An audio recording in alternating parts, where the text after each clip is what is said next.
Hello and welcome to Sunbelt Conference Weekly. I'm your host, Kati Morse, bringing you the latest and greatest from around the Sunbelt Conference. Arkansas State volleyball defeated App State this weekend in a battle of the unbeatens in the Sunbelt Conference. Let's take a look at the highlights.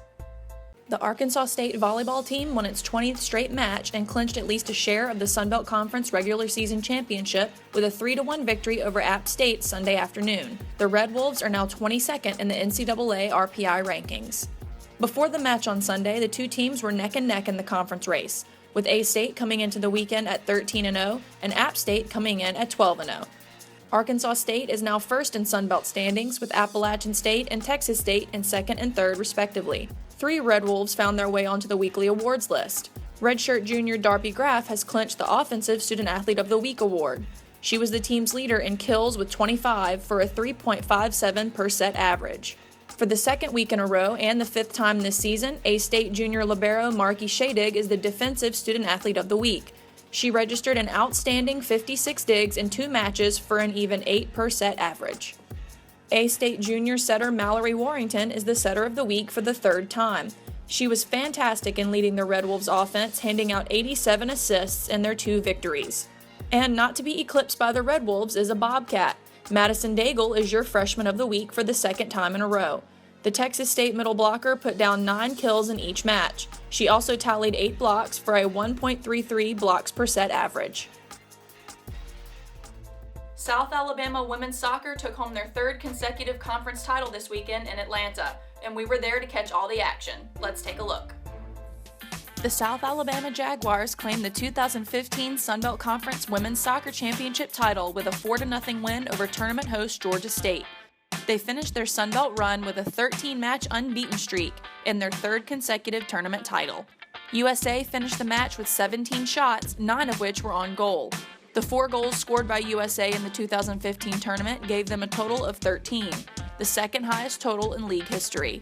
Under head coach Graham Winkworth, they have become the first Sunbelt women's soccer team to earn a hosting bid for the NCAA tournament. We've been fantastic, really. We've only lost 2 games, and they're both to top 15 schools. I think that we've earned a right now to host an NCAA game. But I think we've been fantastic all year long, and I'm so proud of the girls. On Monday, the Jaguar players, coaches, and fans gathered at their local Buffalo Wild Wings to find out their fate on the big screen. They will host the LSU Tigers on Saturday, November 14th at 7 p.m. in Mobile, Alabama. It just shows how far the program has gone to not only qualifying or even getting to the conference tournament and then winning it and then being ranked high enough to even host is a pretty cool thing. It just shows our progress and what we've been able to accomplish this season. I'm extremely proud. I'm extremely proud of what our team has been able to do this. We have worked so hard to get to this point, and I hope that we can go even farther in the NCAA tournament. I think we have a really good chance, and it's an awesome feeling. Sunbelt football has an action-packed weekend with all 5 conference games being televised on ESPN platforms. Let's take a look at this week's Football Student Athletes of the Week, brought to you by Under Armour. Your Offensive Student Athlete of the Week is Larry Rose III from New Mexico State. Rose led the offensive attack with 207 rushing yards, 3 touchdowns, and a game-high 292 all-purpose yards. The sophomore carried the ball 31 times and lost just 5 rushing yards on the night. Blake Dees from South Alabama is the Defensive Student Athlete of the Week. He set a school game record with 20 total tackles, the most recorded in the Sun Belt this season, and forced a fumble that was returned for a touchdown to help the Jaguars earn a 52-45 victory over Idaho. And your Special Teams Student Athlete of the Week is Jed Solomon from Troy. Solomon booted 3 field goals and finished with 15 points in Troy's victory over UL Monroe. He is now 12 of 14 on the year on field goal attempts, and he finished just 2 points shy of setting Troy's single-game scoring record by a kicker. From women's soccer to the football field, we have a lot of top plays from around the Sun Belt. Let's take a look.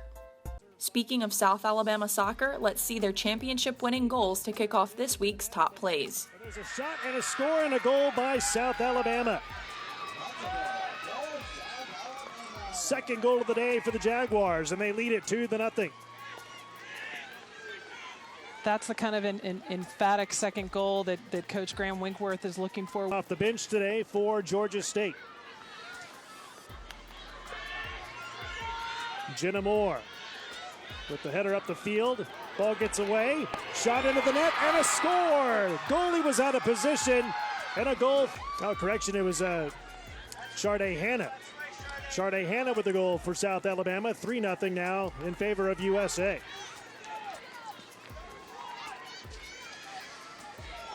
That's the 6th goal of the season for Sharday Hanna. Now corner kicks today for South Alabama, just 2 for Georgia State, and a header into the net and a goal for South Alabama again. Indeed, Nini Rabsat-Smith, number 5 for South Alabama, and for Rabsat-Smith, that's her 3rd goal of the season. 2 seconds left. Horn sounds, and that is it. South Alabama wins its 3rd consecutive Sun Belt Conference Tournament Championship with a convincing 4-0 win today over the 6th seed Georgia State. Over to the South Alabama football field where the Jags bring you 2 top plays. First is Xavier Johnson, who takes the second half kickoff all the way to the house.